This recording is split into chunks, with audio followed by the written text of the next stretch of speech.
जय हिंद। तो जैसे कि आप लोगों को पता है, हम लोग वेक्टर सीरीज को कंटिन्यू कर रहे थे। पहले हम लोगों ने समझा कि वेक्टर्स क्या होता है, वेक्टर और स्केलर में डिफरेंस क्या होता है, अलग अलग तरीके के वेक्टर्स क्या होते हैं। फिर हम लोगों ने समझा कि दो वेक्टर आपके पास है, ए वेक्टर और बी वेक्टर। उन दोनों वेक्टर को हम लोग ऐड कैसे करेंगे, उन दोनों वेक्टर एडिशन बेसिकली कैसे होगा, वो हम लोगों ने समझना चालू किया था। और मैंने बोला था कि भैया हम लोगों के पास एक नहीं, दो नहीं, तीन तीन तरीके हैं जहां से हम लोग वेक्टर एडिशन को कर सकते हैं। वेक्टर एडिशन करने के लिए तीन तरीके होते हैं। पहला, ट्राइंगुलर लॉ, जिसको हम लोगों ने लास्ट क्लास में खत्म कर दिया था। उसका डेराइवेशन हम लोगों ने किया था।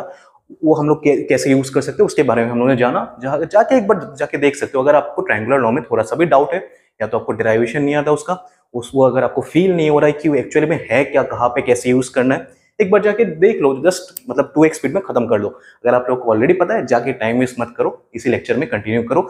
आज हम लोग सीखेंगे parallelogram law of vector addition. ये हो गया दूसरा तरीका।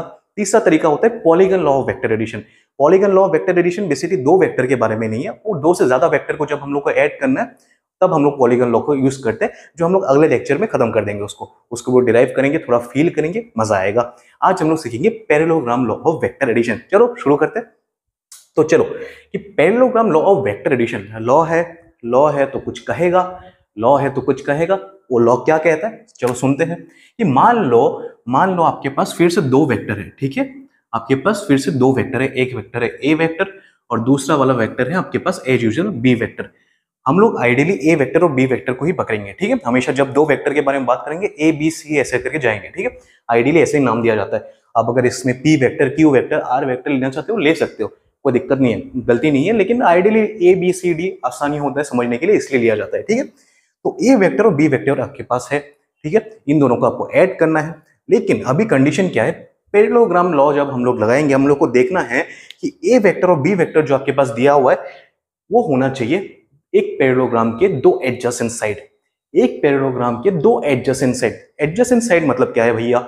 एडजेसेंट साइड मतलब है कि दो साइड जिसका कॉमन पॉइंट सेम हो, दो साइड जिसका कॉमन पॉइंट सेम हो, उन दोनों साइड को हम लोग बोलते हैं भैया एडजेसेंट साइड। कॉमन पॉइंट यानी जिसका मतलब स्टार्टिंग पॉइंट सेम हो, सॉरी कॉमन पॉइंट सेम नहीं, बेसिकली स्टार्टिंग पॉइंट सेम हो। बेसिकली कॉमन और सेम तो सेम ही होता है, राइट। स्टार्टिंग पॉइंट सेम हो, उन दोनों साइड को हम लोग बोलेंगे एडजेसेंट साइड। कि मान लो मेरे पास ये डायरी है, राइट, मेरे पास ये डायरी है। ये डायरी का मान लो ये एक पैरेललोग्राम है, ठीक है। एक पैरेललोग्राम है, रेक्टेंगल है, बेसिकली पैरेललोग्राम है। तो बेसिकली समझो, अगर ये साइड और ये साइड बेसिकली एडजेसेंट साइड होता है, ये साइड और बेसिकली ये साइड एडजेसेंट साइड होता है। क्योंकि देखो ये जो टिप है, ये जो एज है, ये बेसिकली ये साइड और इस साइड के लिए कॉमन है। इस डायरी का या फिर ये पैरेललोग्राम का ये साइड और ये साइड के लिए कॉमन पॉइंट क्या है? ये साइड, राइट, ये टिप है बेसिकली। तो ये दोनों साइड क्या हो गया? Adjacent side. तो बेसिकली उस टाइप के कॉमन साइड को या फिर उस कॉमन पॉइंट से ओरिजिन हुए साइड को हम लोग बोलते हैं एडजेसेंट साइड। समझ में आ गया? तो बेसिकली क्या होना चाहिए, आपके पास दो वेक्टर होने चाहिए और वो दो वेक्टर क्या समझाएगा? एक पैरेललोग्राम का दो एडजेसेंट साइड। समझ में आ गया? तो अभी a plus of B vector हम लोग को निकालना है, a plus of B vector हम लोग को निकालना है। और a plus of B vector कौन सा होगा? बेसिकली रिजल्टेंट वेक्टर हम लोग को निकालना है, राइट। तो बेसिकली यहाँ पे रिजल्टेंट वेक्टर कौन सा होगा? उसी पैरेललोग्राम का जो डायगोनल बनेगा, उसी पैरेललोग्राम का जो डायगोनल बनेगा वो बेसिकली कहलाएगा रिजल्टेंट वेक्टर। वो बेसिकली समझाएगा ये वाला resultant vector basically A vector plus of B vector होता है। तो बेसिकली उसी पैरेललोग्राम का जो डायगोनल बनेगा, इसको सीधा करके बना देते हैं, ठीक है। उसी पैरेललोग्राम का जो डायगोनल बनेगा वही एक्चुअल में है रिजल्टेंट वेक्टर, ठीक है। अभी आप बोल सकते हो डायगोनल, और हाँ, और डायगोनल का इनिशियल पॉइंट, ये दो कॉमन पॉइंट, ये दो वेक्टर जो है, ये दो वेक्टर का जो कॉमन पॉइंट था वही से शुरू होना चाहिए। वो जो डायगोनल का स्टार्टिंग पॉइंट है या फिर इनिशियल पॉइंट है, वो दो वेक्टर का जो एज था, वो जो वेक्टर का जो इनिशियल पॉइंट था, वो जो वेक्टर का जो कॉमन पॉइंट था वही से शुरू होना चाहिए। बात समझ में आ गया? हाँ सर, बहुत बढ़िया।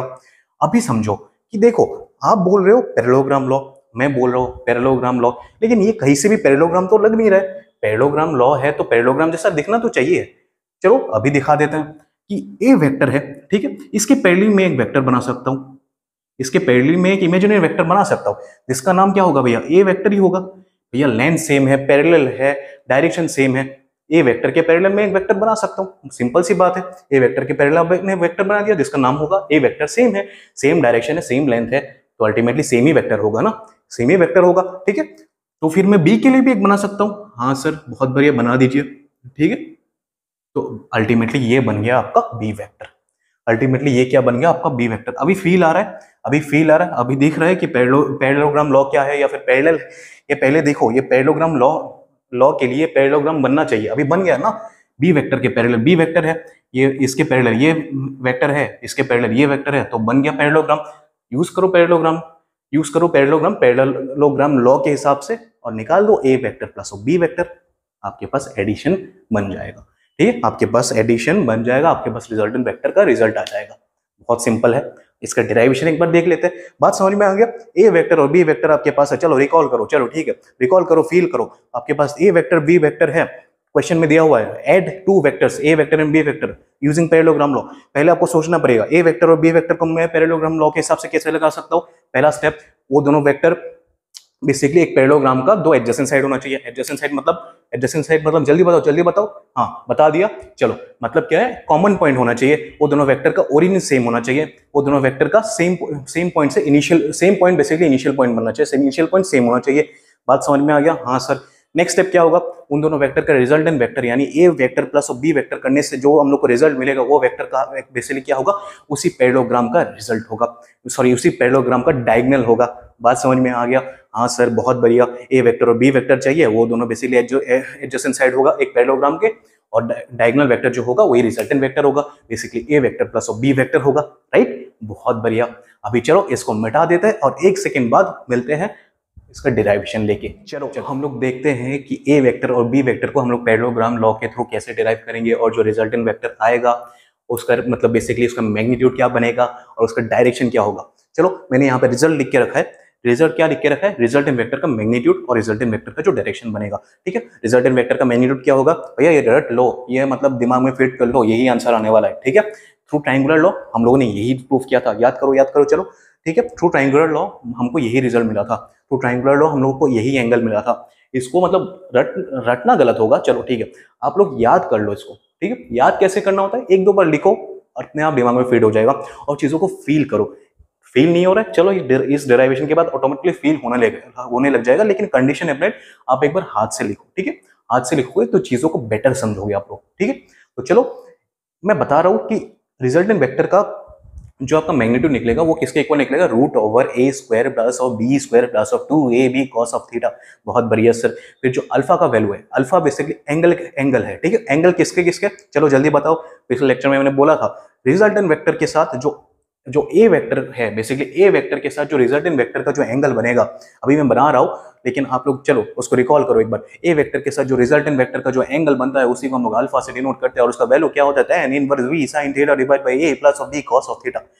बात समझ में आ गया? बहुत बढ़िया। चलो एक बार प्रूफ करते हैं। लेकिन हाँ, आप लोग बोल सकते हो सर यही रिजल्ट तो ट्रायंगुलर लॉ के साथ भी आया था, फिर पैरेललोग्राम लॉ का यूज करने का क्या मतलब है। देखो सही बात है, आपका आंसर सेम आ सकता है, लेकिन क्वेश्चन के हिसाब से कई कई जगह पे आप लोग ट्रायंगुलर लॉ यूज करोगे, लेकिन मैक्सिमम जगह पे आप लोग पैरेललोग्राम लॉ ही यूज करोगे, और वो क्वेश्चन के ऊपर डिपेंड करेगा। एक दो क्वेश्चन करेंगे, चीजें अपने आप क्लियर होने लग जाएंगे। ठीक है, जैसे कि अगले लेक्चर में हम लोग पॉलीगन लॉ को खत्म कर देंगे, तीनों लॉस के ऊपर 4-5 क्वेश्चन कर डालेंगे। अच्छा एक लंबा लेक्चर होने वाला है, 1-1.5 घंटे का। उसमें फील आएगा आपको कि कहाँ पे क्या लॉ यूज करना है और लॉ को यूज कैसे करना है। ठीक है, लेकिन इसको याद रखो, आंसर सेम आने वाला है। ठीक है, आप बोलोगे नहीं मानते, चलो ठीक है, आप ट्रायंगुलर लॉ से और पैरेललोग्राम लॉ के साथ आप आंसर कैसे सेम निकाल दोगे, हम लोग नहीं मानते। चलो 5 मिनट बाद मान लेना। ठीक है, अभी मत मानो, 5 मिनट बाद मान लोगे। ठीक है, तो मैंने ए वेक्टर और बी वेक्टर को ऑलरेडी बना रखा है, तो आप बोलो रिजल्टेंट वेक्टर कौन सा होगा। चलो डायगोनल वेक्टर होगा। आप बोलोगे कि अरे सर आपने अभी तो बोला है resultant vector basically parallelogram law के हिसाब से डायगोनल बनेगा। ठीक है, उसी पैरेललोग्राम का डायगोनल ड्रॉ करो। ठीक है, डायगोनल ड्रॉ कर देते। चलो आपने बोला जो मैंने ड्रॉ कर दिया, तो अभी पैरेललोग्राम जैसा दिखना भी तो चाहिए। चलो दिखा देते हैं। अभी दिख गया, बहुत बढ़िया। ये बन गया बी वेक्टर और ये वाला बन गया ए वेक्टर। बहुत खूबसूरत से पैरेललोग्राम बन गया। अभी याद करो ट्रायंगुलर लॉ में मैंने क्या बोला था, एक 1 by 1 स्टेप फॉलो करते जाना है, सेम जैसे हम लोग ने ट्रायंगुलर लॉ में फॉलो किया था उसी को यहाँ पे फॉलो करना है। पहला स्टेप है आपको एक परपेंडिकुलर लाइन खींचना है। कहाँ से कहाँ तक, चलो समझते हैं। कहाँ से कहाँ तक, बेसिकली हम लोग का रिजल्टेंट वेक्टर का जो टिप था, वहां से लेके आपको ए वेक्टर तक आपको एक परपेंडिकुलर लाइन खींच लेना है। ठीक है, बेसिकली परपेंडिकुलर लाइन है तो बेसिकली 90 डिग्री एंगल है। बहुत सीधी सी बात है। ठीक है, अभी इस जो पैरेललोग्राम लॉ के थ्रू हम लोग ने खूबसूरत फिगर बनाया है, इसका नामकरण करना जरूरी है। ठीक है, नामकरण कर देते ताकि आप लोग चीजों को अच्छे से समझ सको और चीजें मतलब बेसिक सिंपल हो जाए। ठीक है, चलो इस पॉइंट को क्या बोलना है, पी पी बोलना है, चलो पी बोल दो, पी क्यू आर एस। ठीक है, और ये पॉइंट बाकी रहेगा, इसको मान लो डी मान लेते हैं। ठीक है, बहुत बढ़िया। तो अभी देखो ए वेक्टर और बी वेक्टर था आपके पास, ए वेक्टर था, देखो अभी समझो आपके पास अरे यार वेक्टर बन जाए यार, ए वेक्टर था और आपके पास बी वेक्टर था, इन दोनों के बीच का एंगल क्या होगा, बेसिकली थीटा पकड़ लेते हैं। चलो ए वेक्टर और बी वेक्टर के बीच का एंगल हम लोग क्या पकड़ेंगे भैया, ए वेक्टर और बी वेक्टर के बीच का एंगल हम लोग पूरा का पूरा एंगल को थीटा मान लेते हैं। चलो ठीक है, बहुत बढ़िया, बहुत खूबसूरत सा थीटा बन गया। ठीक है, और जो रिजल्टेंट वेक्टर, ये बेसिकली क्या है, रिजल्टेंट वेक्टर है। रिजल्टेंट वेक्टर और ए वेक्टर के बीच का एंगल क्या मान रहा है, चलो बोलो बोलो, यहाँ पर मैंने अल्फा लिख के रखा है तो अल्फा ही मानेंगे, चलो मान लेते हैं। आप लोग को अल्फा पसंद नहीं है, चलो बीटा मान लो, क्या दिक्कत है।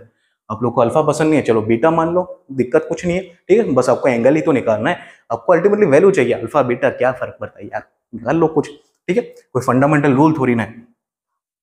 चलो बहुत बढ़िया, बात समझ में आ रहा है। चलो मैं उसको साइड में लिख देता हूँ कि ए एंड बी के बीच का जो एंगल है वो बेसिकली है थीटा। ठीक है, और ए और रिजल्टेंट के बीच का जो एंगल है वो बेसिकली है अल्फा। ठीक है, बात समझ में आ गया। इसलिए ए और बी के बीच का एंगल क्या है भैया, थीटा, और ए और रिजल्टेंट के बीच का एंगल क्या है भैया, अल्फा। ठीक है, बात समझ में आ गया। अरे भैया गंदा हो रहा है उल्टा, हाँ सही है। चलो ए और रिजल्टेंट के बीच का एंगल, ए और रिजल्टेंट के बीच का एंगल है अल्फा। ठीक है, चीजें फील होने लग रहा है थोड़ा थोड़ा, हाँ बहुत बढ़िया। ठीक है, अभी देखो अल्फा एंगल, अगर ए और बी के बीच का एंगल अल्फा है तो ये देखो इसका एंगल जो होगा, ये जो आउटवर्ड एंगल होगा वो भी अल्फा होगा। बात सही है, क्यों सही है, चलो एक तो सिंपल मैथमेटिक्स है, आप लोग क्लास 8-9 में पढ़ चुके हो, चलो फिर से रिकॉल करवा देते। अगर ये वेक्टर ए है, इसको मैंने बस इस तरफ एक्सटेंड करा हुआ है, ठीक है, तो ये वेक्टर भी ए का ही एक पार्ट है। बहुत बढ़िया सर, और ये वाला वेक्टर अगर बी था, ये वाला वेक्टर भी बी है, राइट, पैरेलल वेक्टर मैंने ड्रॉ किया और यहाँ पे लिखा हुआ है ये बी वेक्टर ही है।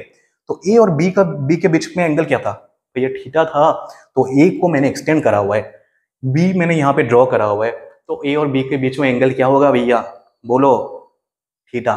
चलो बहुत बढ़िया, अभी बात समझ में आने लग गया। अभी देखो ड्राइंग हो गया, ड्राइंग हो गया, बहुत बढ़िया। अभी चीजों को समझो, ये जो ऊपर वाला एक ट्राइंगल बन रहा है, रिजल्टेंट वेक्टर का ऊपर जो हम लोग के पास एक ट्राइंगल है, मैंने जो हाथ से कवर करके रखा है, इसको हटा दो, इसको हटा दो, इसका जरूरत नहीं है अभी। ठीक है, पहले ये नीचे का जो ट्राइंगल बन रहा है भैया आर पी डी, इसको समझो, ये जो खूबसूरत सा एक राइट एंगल ट्राइंगल बन रहा है आर पी डी, क्योंकि ये 90 डिग्री है तो राइट एंगल ट्राइंगल बन रहा है, राइट, तो राइट एंगल ट्राइंगल बन रहा है, तो इसको ध्यान रखो आरपीडी। ठीक है, बहुत बढ़िया। अभी राइट एंगल ट्राइंगल है तो एक ही थ्योरम आग बंद करके लगा दो, और उसका नाम है भैया Pythagoras theorem, height square plus base square equal to hypotenuse square. ठीक है, बहुत बढ़िया, लगा देते हैं in triangle R P D, बहुत बढ़िया, in triangle RPD, in right angle triangle RPD आप लोग लिख लो, कोई दिक्कत नहीं, using Pythagoras theorem, Pythagoras theorem. ठीक है, यूजिंग पाइथागोरस थ्योरम, देखो बहुत बढ़िया, RPD Pythagoras theorem, height square plus base square equal to hypotenuse square. यहाँ पे देख लो हाइपोटेन्यूस स्क्वायर बेसिकली क्या है, आरपी का होल स्क्वायर, हाइपोटेन्यूस है, राइट, आर बी का square plus of base square, base square मतलब पीडी, पीडी बेस है इसका, PD square plus of RD, RD इसका हाइट है। बहुत खूबसूरत सा एक फॉर्मूला बन गया, बहुत बढ़िया। अभी आरपी को आरपी रखो, इसको थोड़ा छेड़ दो, पीडी को थोड़ा छेड़ो, छेड़ना कैसे है, P Q plus of Q D लिख सकते हैं। देखो पीडी क्या है basically, P Q plus of Q D, बहुत बढ़िया, लिखो P Q plus of Q D का होल स्क्वायर। देखो यहाँ पे गलती बहुत स्टूडेंट क्या कर देगा, P Q square plus of Q D square, नहीं, आप लोग देखो पीडी का होल स्क्वायर था, पीडी का स्क्वायर था, आप पीडी बेसिकली क्या है, पीडी है आपका, पीडी है P Q plus of Q D. अभी पीडी स्क्वायर क्या होगा, थोड़ी ना P Q square plus of Q D square लिखोगे, पूरा का पूरा स्क्वायर होगा ना, बात समझ में आ गया, पूरा का पूरा स्क्वायर होगा ना, बात समझ में आ गया। ये सिंपल मैथमेटिक्स है, यहाँ पे गलती मत करो, पूरा डेरिवेशन हिल जाएगा। ठीक है, बाद में आप बोलोगे आंसर नहीं निकल रहा है। ठीक है, इन सब सिंपल मैथमेटिक्स के ऊपर ध्यान दो। ठीक है, सिंपल सिंपल बातें हैं, इन सबको भूलो मत, प्लस आर डी स्क्वायर को आर डी स्क्वायर रखो, मत छेड़ो इसको। ठीक है, बहुत बढ़िया। अभी पिछले लेक्चर में जैसे कि मैंने बोला था, आरपी बेसिकली है यहाँ का हाइपोटेन्यूस, लेकिन आरपी का बेसिकली क्या है, आरपी क्या है बेसिकली, आर वेक्टर का मैग्नीट्यूड है। कैसे है सर, फिर से एक बार रिकॉल करवा दीजिए, क्योंकि पिछला वाला लेक्चर हम लोगों ने देखा नहीं। ठीक है, एक बार रिकॉल कर लो। ठीक है, आरपी बेसिकली क्या है, वेक्टर है, या फिर मतलब एक लेंथ है बेसिकली, क्या है मतलब डायगनल है ना, डायगनल बेसिकली क्या होता है, एक लेंथ होता है राइट। लेंथ किस लेंथ है तो बेसिकली मैग्नीट्यूड है, लेंथ है एक नंबर है राइट, वो तो वेक्टर क्वांटिटी नहीं है। लेंथ क्या है बेसिकली एक स्केलर क्वांटिटी है, एक मैग्नीट्यूड है बेसिकली। तो मैग्नीट्यूड किसके होगा, उसी वेक्टर का होगा ना। बेसिकली पी क्यू क्या है, आर वेक्टर है, आर वेक्टर का मैग्नीट्यूड हमको चाहिए। आर वेक्टर का मैग्नीट्यूड को हम लोग कैसे लिखेंगे, मॉड के अंदर। किसी भी वेक्टर का मैग्नीट्यूड हम लोग कैसे लिखते हैं भैया, मॉड के अंदर लिख देंगे, ठीक है। बेसिकली वो मैग्नीट्यूड समझाएगा। अगर वो भी नहीं लिखना है, आपको आसान करना चीज है, चलो मॉड मत लिखो इसी वेक्टर को, या आप वेक्टर हटा दो बस, तो ये बेसिकली समझाएगा मैग्नीट्यूड, ठीक है। बेसिकली आप अगर वेक्टर हटा दो, मॉड को हटा दो, सब कुछ हटा दो, बस आर लिख दो तो समझाएगा मैग्नीट्यूड। अगर ए वेक्टर का आपको मैग्नीट्यूड लिखना है तो ऐसे लिखोगे, या तो आप ऐसे लिखोगे। बात समझ में आ रहा है, हाँ सर समझ में आ रहा है, इतनी इजी सी बात है, किसको समझ में नहीं आएगा, हम तो है ही इंटेलिजेंट, बहुत बढ़िया, ठीक है। चीजों को फील करते जाओ, अगर चीजें आप लोगों को थोड़ा बहुत टफ लगे, अभी तक तो लगना नहीं चाहिए क्योंकि बहुत बहुत सिंपल क्लासेस है, अभी तक तो कुछ भी टफ ऐसा सिखाया नहीं। आप अगर चीजों को थोड़ा सा भी टफ लगे, थोड़ा मतलब शांत दिमाग से सोचो चीजों को, ठीक है। बहुत ज्यादा रैपिड नहीं होना है कि आपका दोस्त बहुत ज्यादा आगे बढ़ रहा है लेकिन आप आगे नहीं बढ़ रहे हो, शांति रखो, चीजों को देखते जाओ, एक के बाद एक चीजों को करते जाओ, प्रॉब्लम सॉल्व करते जाओ, खुद ब खुद चीजें होने लग जाएंगे एक टाइम के बाद, ठीक है। बहुत ज्यादा कंपटीशन के अंदर मत फंसो, अभी नया नया लेक्चर है, चीजें टफ लग सकती है, लेकिन ये सब यार सिंपल है, टफ लगनी नहीं चाहिए। आप लोग एक बार हाथ से प्रैक्टिस करो, चीजें होने लग जाएंगे, ठीक है। तो आरपी को मैं ऐसे लिख सकता हूँ, हाँ सर बहुत बढ़िया लिखो, ठीक है। क्या दिक्कत है हम लोगों को, पी क्यू देखो, पी क्यू को मैं ए वेक्टर का मैग्नीट्यूड, इसलिए मैंने बोला कि ए वेक्टर का मैग्नीट्यूड मैं ऐसे लिख सकता हूँ। पी क्यू बेसिकली क्या है, ए वेक्टर है राइट, पी क्यू को मैंने ए वेक्टर लिखा है, लेकिन पी क्यू एक्चुअली में है क्या, एक लेंथ है, एक साइड है राइट। पी क्यू एक साइड है, एक लेंथ है, तो बेसिकली लेंथ क्या है, मैग्नीट्यूड है बेसिकली। तो मैं इस वेक्टर का मैग्नीट्यूड लूंगा ना, वो पूरा का पूरा वेक्टर लूंगा, तो बेसिकली डायरेक्शन भी आ जाएगा, मुझे डायरेक्शन से कुछ लेना देना नहीं है, मुझे बस मैग्नीट्यूड चाहिए। तो ए वेक्टर का मैग्नीट्यूड मेरे लिए काफी है, तो चलो ए लिख देते हैं इसको शॉर्ट फॉर्म में। बहुत बढ़िया सर। अभी क्यू डी बेसिकली क्या है, ये वाला साइड है, इसके बारे में हम लोग को कुछ नॉलेज नहीं है। आर डी बेसिकली क्या है, ये वाला साइड है, इसके बारे में हम लोग को कुछ नॉलेज नहीं है, लेकिन अभी नॉलेज गेन करते हैं, चलो क्या दिक्कत है, ठीक है। अब बस याद रखो, चलो याद क्या रखना है, लिख देते हैं एक बार, ठीक है। बेसिकली आरपी स्क्वायर को मैं आर स्क्वायर लिख सकता हूँ अभी, बेसिकली आरपी क्या है, आर है तो आर स्क्वायर लिख सकते हैं। पी क्यू क्या है, ए है तो ए लिखो, प्लस ऑफ क्यू डी लिखो, होल स्क्वायर दे दो आर डी का स्क्वायर। बहुत बढ़िया, इसको इक्वेशन नंबर 1 दे दो, कोई दिक्कत नहीं है, ठीक है। बहुत बढ़िया। अभी देखो, अभी बातों को समझो कि यहाँ पे ये वाला जो आपका ट्राइंगल बन गया, चलो चलो हाँ, मुझे क्या चाहिए बेसिकली क्यू डी और आर डी का वैल्यू। तो ये बड़ा वाला ट्राइंगल हटा दो, ये छोटा वाला राइट एंगल ट्राइंगल देखो, ये जो डॉटेड लाइन से जो राइट एंगल ट्राइंगल बना हुआ है इसको देखो। इसीलिए हम क्यू डी और आर डी का वैल्यू चाहिए, क्यू डी भी यहाँ पे है, आर डी भी यहाँ पे है, तो छोटा वाला राइट एंगल ट्राइंगल काफी है आपके लिए, ठीक है। ये छोटा वाला जो आपका राइट एंगल ट्राइंगल है ये काफी है, पूरा का पूरा पैरेललोग्राम हटा दो, ये छोटा वाला राइट एंगल ट्राइंगल पकड़ लो, ठीक है। तो चलो पकड़ते हैं। तो चलो फर्स्ट स्टेप क्या बनेगा आपका, क्यूडी का वैल्यू चाहिए, क्यूडी का वैल्यू चाहिए तो कैसे निकालोगे, चलो निकाल लो। पहले आप यूज करोगे कॉस थीटा, चलो ठीक है। Cos theta, sir cos theta का मतलब, अरे भैया सम पीपल कर्ली ब्राउन है स्टर्न परमानेंटली ब्लैक, बोलिए कॉस थीटा यानी बेस बाय हाइपोटेनियस, ठीक है। बेस यानी क्यूडी, हाइपोटेनियस यानी आपका आर क्यू। बहुत बढ़िया सर, तो क्यूडी का वैल्यू यहां से आ जाएगा, ठीक है, इसलिए मैंने यूज किया कॉस थीटा, ठीक है। बहुत बढ़िया। आर क्यू बेसिकली क्या है भैया, B vector. R Q basically क्या है भैया, बी वेक्टर का magnitude right.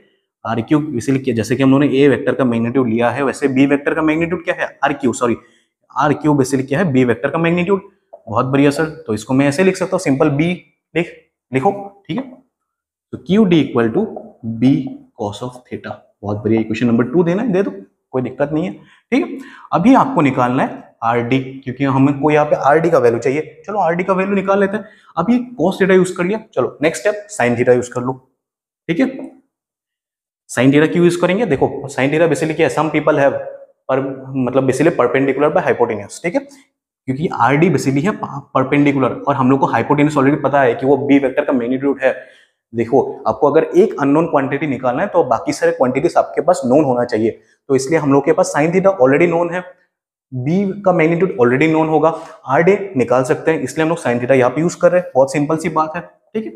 Are D by hypotenuse यानी बेसिकली आपका बनेगा आर क्यू, चलो आर डी निकाल लो, R Q sine of theta, तो ये बेसिकली बन गया आपका B sine theta. Equation number 3 देना है, दे दो।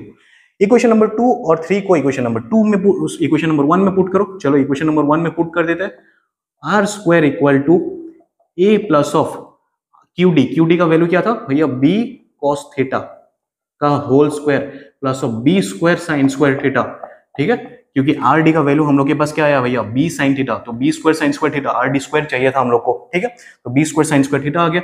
अभी इसको तोड़ दो, इसको तोड़ दो भैया, A plus of basically A plus of B cos theta का होल स्क्वायर क्या होगा, A plus of B square, right. A plus of B का होल स्क्वायर, वही फॉर्मूला लगाना है। ए प्लस ऑफ बी का होल स्क्वायर का formula बताओ। चलो, A square plus of B square plus of 2ab, वही तो फॉर्मूला होता है ना। A square plus of B square plus of 2ab, वही तो फॉर्मूला होता है। ए प्लस ऑफ बी का होल स्क्वायर, वही फॉर्मूला मैंने यूज किया A plus of B cos theta का होल स्क्वायर में। चलो एक बार देख लो, ठीक है, B square sine square theta, बहुत बढ़िया सर। ठीक है, अभी देखो B square cos square theta है, B square sine square theta है। हर एक स्टेप नहीं लिखने वाला, यहाँ से चीजों को मैथमेटिकली दिमाग में इमेजिन करो।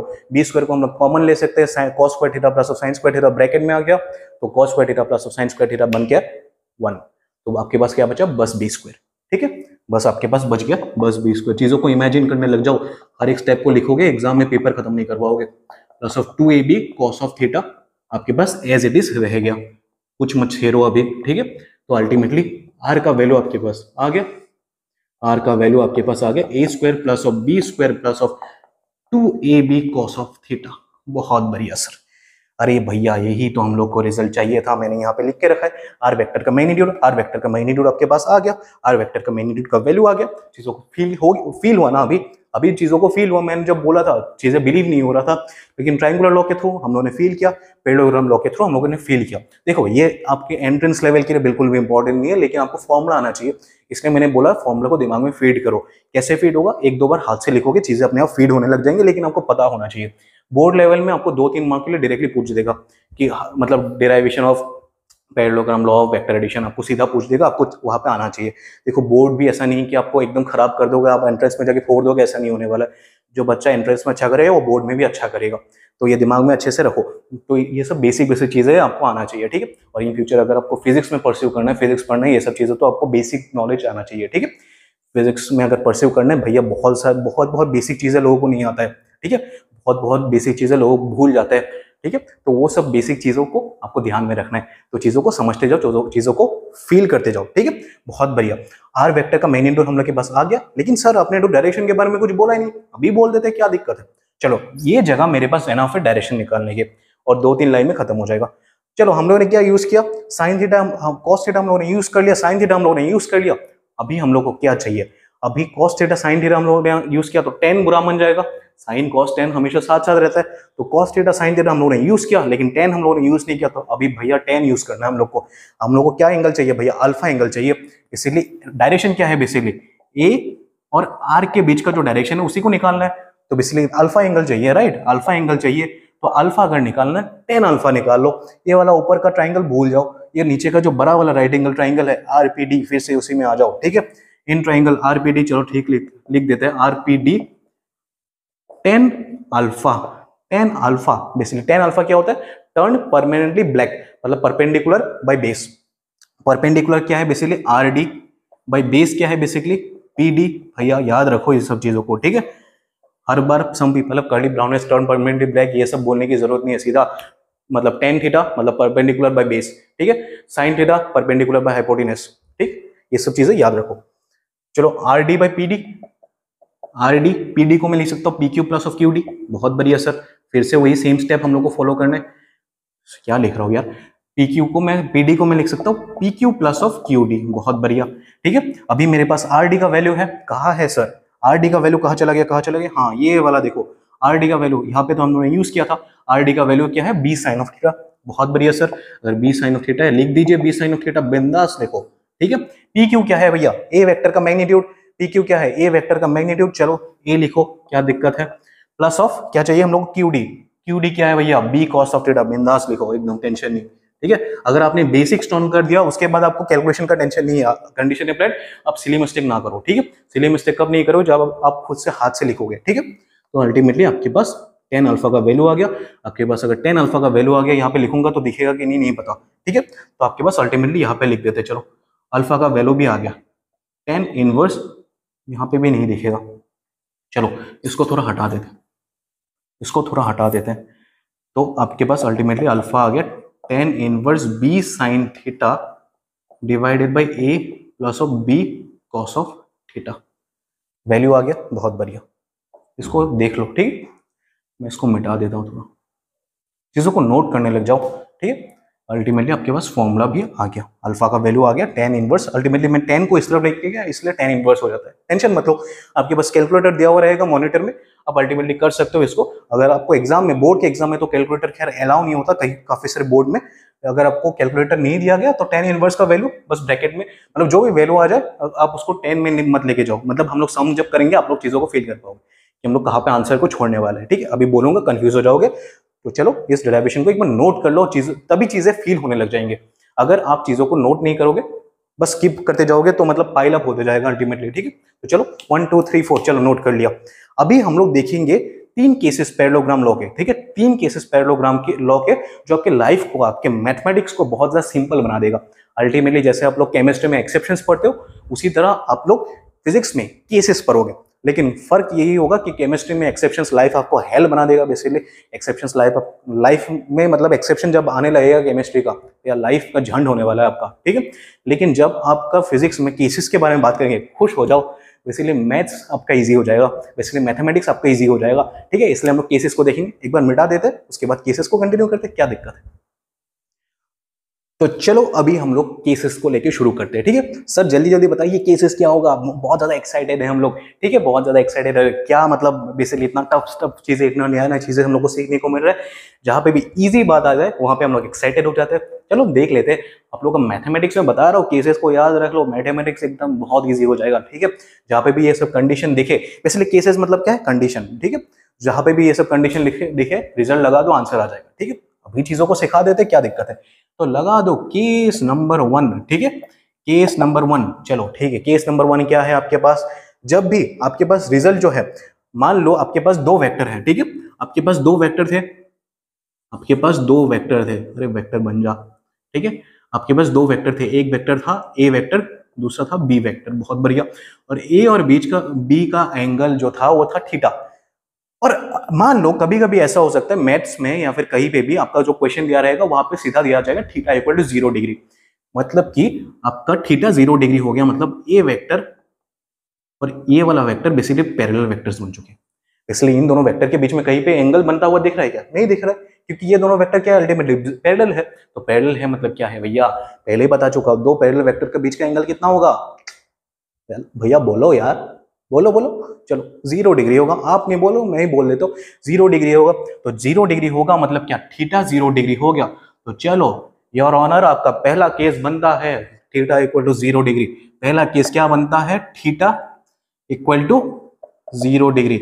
When theta equal to 0 degree, उस टाइम पे रिजल्ट क्या होगा, उस टाइम पे देन आपका जो रिजल्टेंट वेक्टर का जो मैग्नीट्यूड बनेगा, जो हम लोगों ने देखा था, रिजल्टेंट वेक्टर का मैग्नीट्यूड क्या था, बेसिकली एक बार लिख देते हैं, A square plus of B square plus of 2ab cos of theta, जैसे कि मैंने वहां पे लिख के रखा ऑलरेडी, ठीक है।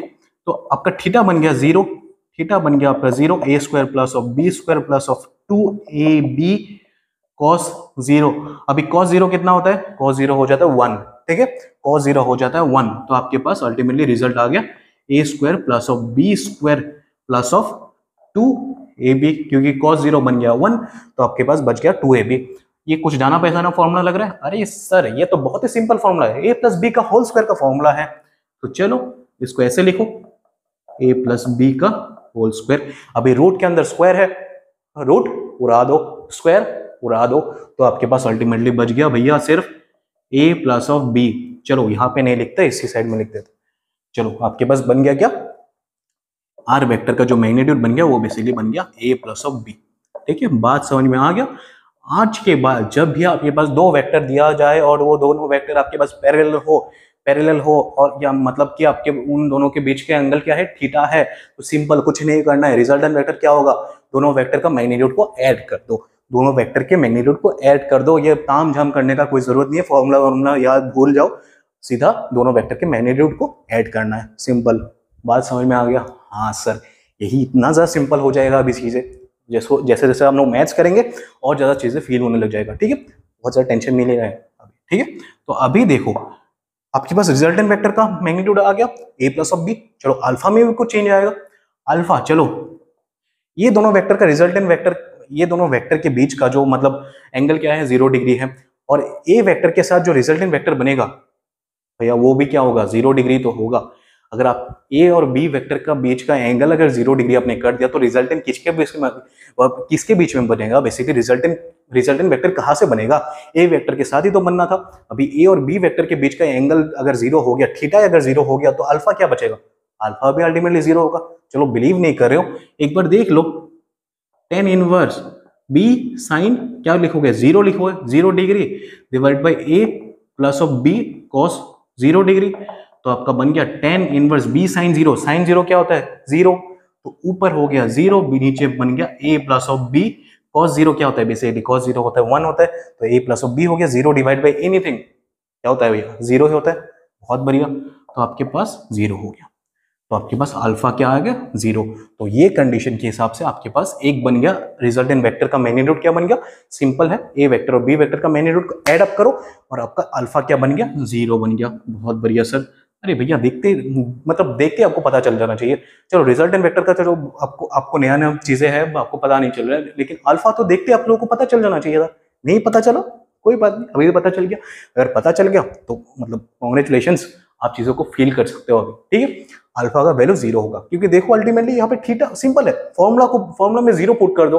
साइन 0 0 होता है, ऊपर 0 हो गया, नीचे कुछ भी हो क्या फर्क पड़ता है? नीचे कुछ भी हो 0। अगर ब्रेन में 0 है, ब्रेन में गोबर भरा हुआ है, आपका फिजिक्स कितना भी अच्छा हो, क्या फर्क पड़ता है किसी को? क्या फर्क पड़ता है किसी को? आपका बॉडी कितना ही अच्छा हो, आप कितने सुंदर दिखते हो, कितना ही आपके पास मतलब रिसोर्सेज है, कितना ही आपके पास पैसा है, क्या फर्क पड़ता है? पैसा खैर होगा नहीं आपके पास अगर मतलब दिमाग में 0 बैठा हुआ है, दिमाग में गोबर बैठा हुआ है, ठीक है। तो बेसिकली ऊपर अगर 0 है, नीचे कुछ भी हो, फर्क नहीं पड़ता, रिजल्ट 0 ही होने वाला है, ठीक है। बात समझ में आ गई? बात फील कर पा रहे हो? बहुत बढ़िया। पहला केस आपके पास प्रस्तुत हो गया। दूसरा केस देखते हैं, चलो ठीक है। दूसरा केस देखते हैं जो आपका मैथ्स को और सिंप्लीफाई कर देगा। जब थीटा 180 डिग्री होगा, मतलब थीटा 180 डिग्री मतलब सेम केस, आपके पास एक वेक्टर जा रहा था ऐसे, दूसरा वेक्टर अभी बस ऐसे जाएगा, ठीक है। कि वेक्टर पहले था पैरेलल, अभी बन चुका है एंटी पैरेलल। तो दोनों वेक्टर के बीच का एंगल 180 डिग्री, सिंपल है। चलो इसी फॉर्मूला में पुट करो। आर वेक्टर बेसिकली क्या बन जाएगा? A square plus of B square plus of 2ab cos of 180 degree, ठीक है। बात समझ में आ गया? अभी कॉस ऑफ 180 डिग्री क्या है? अरे सर हम लोग को कहा ही पता है, 10 तक तो सिर्फ कॉस ऑफ 190 डिग्री तक पता था। 180 डिग्री क्या होगा? कॉस ऑफ 180 डिग्री होता है -1। कॉस ऑफ 180 डिग्री होता है -1। साइड में लिख लो, ठीक है। साइड में कॉपी में लिख के रखो, स्टार मार्क देके, ठीक है। कॉस 180 डिग्री आज के बाद आप लोग भूलना नहीं चाहिए आप लोग, ठीक है। आप लोग भूलो मत, कॉस 180 डिग्री का वैल्यू होता है -1। बहुत बढ़िया, ठीक है। तो -1 अगर हो गया तो आपके पास आ गया A square plus of B square minus of 2ab। बहुत बढ़िया sir. A square plus of B square minus of 2ab ultimately क्या होता है? ए माइनस ऑफ बी का होल स्क्वायर।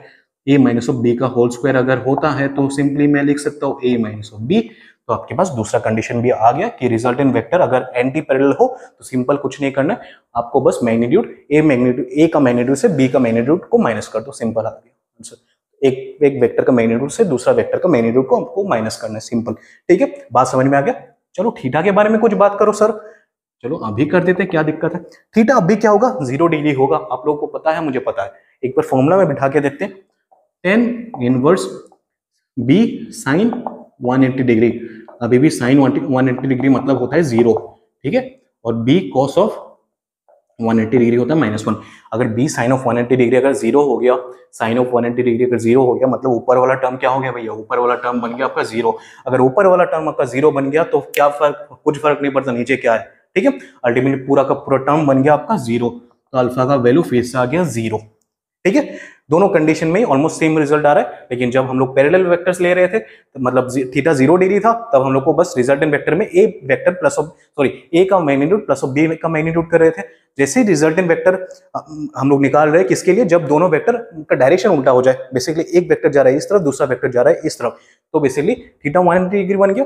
तो मतलब अभी मैग्नीट्यूड को मतलब एक दूसरे से माइनस करना है, सिंपल है। ठीक है, थीटा दोनों अल्फा दोनों केसेस में 0 होने वाला है। बात समझ में आ गया? हाँ सर, बहुत बढ़िया।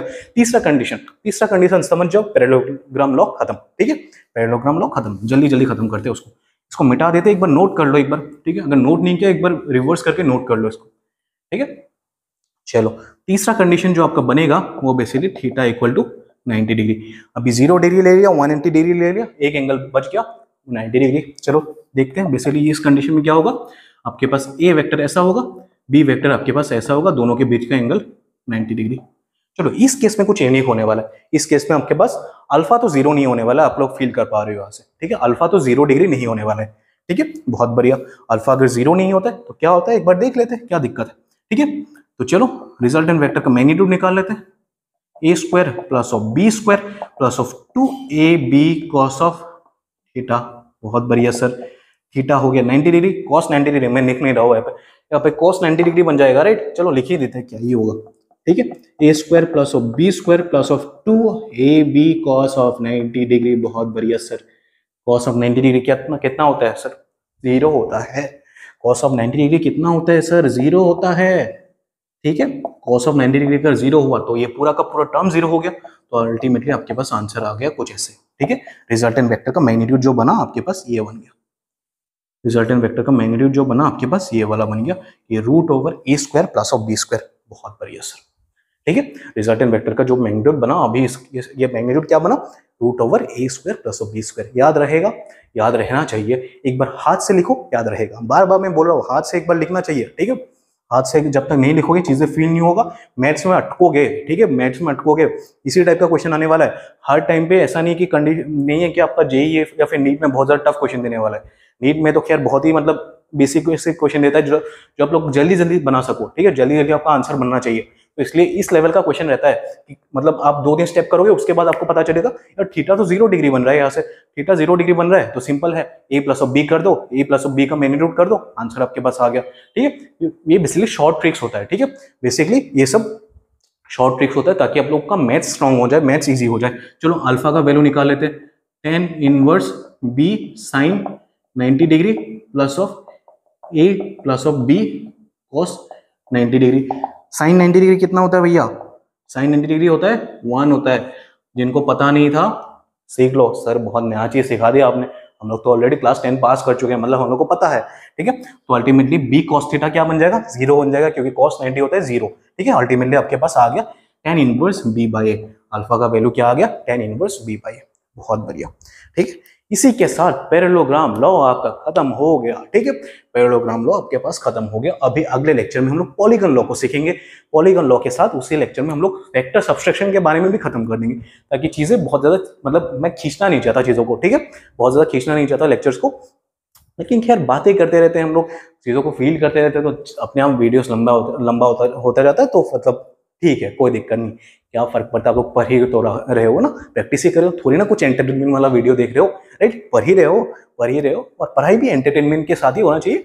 मतलब चीजों में आपको मजा आना चाहिए। ठीक है, और एक चीज, आप लोग चीजों को ध्यान दो, फिजिक्स को अच्छे से पढ़ते रहो। फिजिक्स को मतलब चीजों को नया चीजें आप लोगों को मिलेगा, क्योंकि 10th के बाद आप लोग ड्रास्टिक चेंज मार रहे हो। ठीक है, 10th में जहाँ पे आप सिंपल लेवल का मैथमेटिक्स करे थे कि 5 into 2 क्या होता है, 10 into 5 क्या होता है, ये सब मैथमेटिक्स कर रहे थे। अचानक से आपको साइंस में मिल रहा है भैया वेक्टर क्या होता है, ये सब क्या होता है। ठीक है, तो अल्टीमेटली आप चीज़ों को प्रैक्टिस करो, प्रैक्टिस करते रहो, चीज़ें बनने लग जाएंगी। ठीक है, और बाकी सब्जेक्ट में भी ध्यान दो, जैसे कि केमिस्ट्री हो गया, मैथमेटिक्स हो गया, बायोलॉजी जिन लोगों का बायोलॉजी है वो लोग ध्यान दो। ठीक है, और बाकी जो आप लोगों का मेजर सब्जेक्ट्स क्या क्या है वो सब में भी ध्यान दो। ठीक है, स्पेसिफिकली फिजिक्स, केमिस्ट्री, मैथमेटिक्स को अच्छे से ध्यान दो, और जिनका बायोलॉजी है वो लोग अच्छे से ध्यान दो। ठीक है, और केमिस्ट्री के लिए जब भी मैं मजाक करूँ, मजाक के तौर पे लिया करो। ठीक है, मजाक के तौर पे लिया करो, बहुत ज़्यादा सीरियस नहीं हो जाना है कि सर ने बोला है केमिस्ट्री फालतू सब्जेक्ट है, मतलब पढ़ना नहीं है।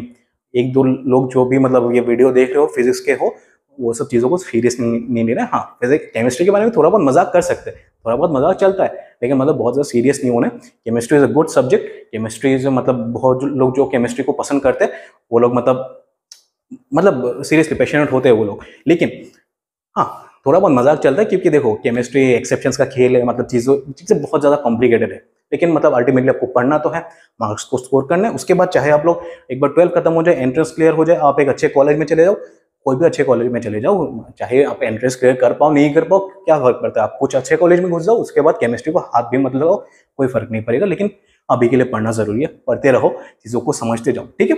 फिजिक्स सिंपल है, फिजिक्स बहुत ज़्यादा इंटरेस्टिंग है, चीज़ें अपने आप होने लग जाएंगी एक टाइम के बाद, लेकिन पढ़ते रहो, ठीक है। यहाँ पे भी पढ़ते रहो। केमिस्ट्री ध्यान से पढ़ो।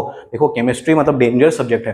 देखो अगर केमिस्ट्री में आपका इंटरेस्ट डेवलप नहीं हो रहा है तो मतलब आप अगर पढ़ाई छोड़ दोगे तो मतलब और दिक्कत होने वाला है, मार्क्स गिरने वाला है। और 12 में मैं बता रहा हूँ, अभी तो क्लास 11 का केमिस्ट्री चलो ठीक है आप लोग क्लियर कर लोगे, लेकिन 12 में जब आपका ऑर्गेनिक केमिस्ट्री आ जाएगा ना, पूरा एक बुक आपका ऑर्गेनिक केमिस्ट्री के ऊपर है 12 में, तो दिक्कत होने वाला है। तो 11 से कंसेप्ट क्लियर करते जाओ, चीजें अपने आप बेटर होते जाएंगे, ठीक है। और 12 में आप लोग केमिस्ट्री में ध्यान दो। मैं खुद का एग्जांपल ले रहा हूँ, मेरा 12 का बोर्ड का रिजल्ट मतलब रिजल्ट बहुत ज़्यादा डाउन हो चुका था बस केमिस्ट्री की वजह से।